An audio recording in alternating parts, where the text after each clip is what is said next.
Okay, so we've got our textures on it, we've got our normals on it, we've split it up into 3 different channels. We also have our emissive strength on there, but we'll notice that our emissive strength doesn't seem to be working, and I can probably turn this up to, like 10,000 or 20,000 or 100,000 or a million. But I'd really rather not type in that kind of crazy number every time. It's not that big of a deal, but let's just show you how you can fix it so you don't have to do that. We'll change this to 10,000 instead of 2, like that, and then take this back down to 1. We'll say save asset, and now we can start to see just by putting in 1 that we're getting something there. We could even do a float on it and stuff, but let's just do 100 on here, and now we're getting what we want. So we can do 0 and 100. It's a pretty easy number to play with, and we get that. Okay, so now we've got all of our parts working correctly. Is there anything else we could make more customizable? And the reason we're doing this, don't forget, is so we can use this as our master node for everything. So one of the things that we've done is we've used, let me pull this sample out, actually, yeah, this one. We'll pull this one out here, is we have this set to UV1, right? And we can change that to anything we want with UV1 through 4, UV0 being the base UVs. But the problem with that is that I'd like to have this a little bit more versatile. So here's the most complicated scripting or the complicated node pieces you're going to do for this one. What we need to do is split this into at least the 2 that we want to choose from at this point. So we could do that, dragging it out and then saying enum, because that's talking about a numeral, but that's really not the right thing to do. What we're going to have to do is make a test shader in here, and we'll just say plus in here, and then we'll go down to keyword and look for enum right there. So it makes this thing called enum, and we're going to say UV channel, like that. Okay, so we've got this, and the next thing we need to do for that is obviously throw it out on the stage. So we'll just drag this out here on that stage, and we've got these 3 channels. Now, it used to be inside of here where you'd be able to edit all the information, but it's now inside of the graph inspector. So if we go inside the graph inspector and we click on this UV channel, you'll see we've got all this information. Oops, I keep doing the wrong thing there. Texture. Oops, and we need to have this all caps here. So we turn on our cap locks. Texture, we're actually coding underscore UV set. That's the code that it's going to reference, okay? And then we're going to come down to here, and it says ABC, right? So we're going to get rid of this. We're going to say, let's see if I can do it this way. I'm going to grab this one, and we're going to say minus. Nope, it always takes the top one. Okay, so we're going to call this capital UV 0. Oops, apparently my cap locks are still on. UV 0. And we're going to change this one to UV 1. All right. And we'll come back to this, make sure that looks right there. Shader feature, local looks good. UV 0 is the first one. Okay. So we've got this. Let me pull this in here. And it's going to plug into here, as you would guess, right? But the problem is we need to give a value for this to come up with, and a float doesn't work. It needs to be a little bit more complicated than that, because we need something that's going to say that has UVs in it, the channels in it, and we can just call to. Sorry, my brain here. We're going to go, instead of Boolean, we're using a Boolean that's pre-made, and we're going to come in here and say UV out. That's all we're going to do. And we're going to close this because we don't care about that. There's more things you can do with that, obviously, and then we can just copy this one by Control D, and there's a duplicate of it.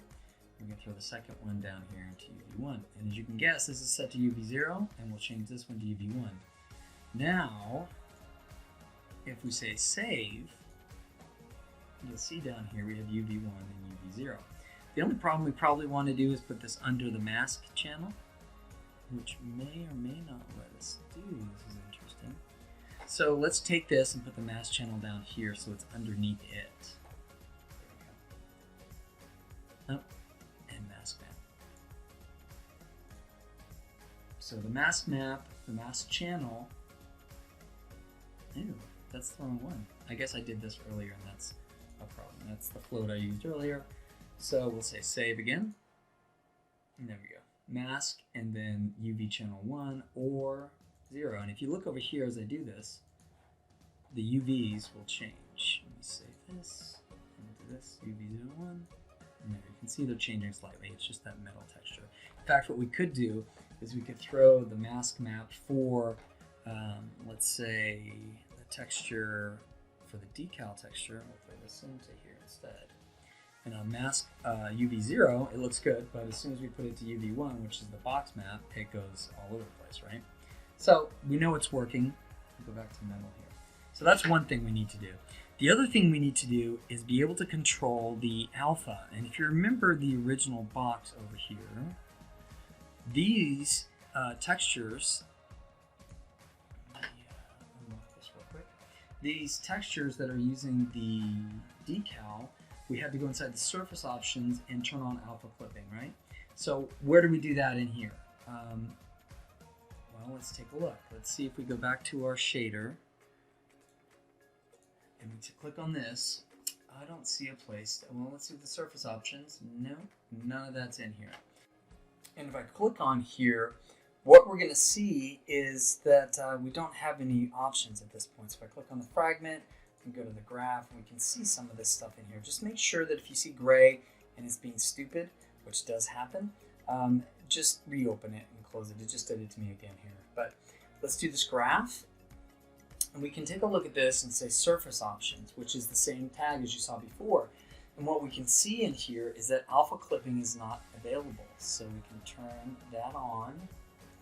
And we'll just click on that right there. And let's see if it opens up these other ones. So basically we can click on whatever we want to add to it. So we'll save this as. We'll come back over to this material over here, shader material. And now our alpha clipping is on. So now we can turn on alpha clipping just like we can over here, but on this. So if we do that, let's see what happens. And it does nothing. What the heck? So here's a lesson for you all to learn about what we do in the industry. It's at this point, I'd go and ask an engineer. I'd say, hey, why is this not working? It should work. I'm using the alpha from this texture. It should go straight into the alpha.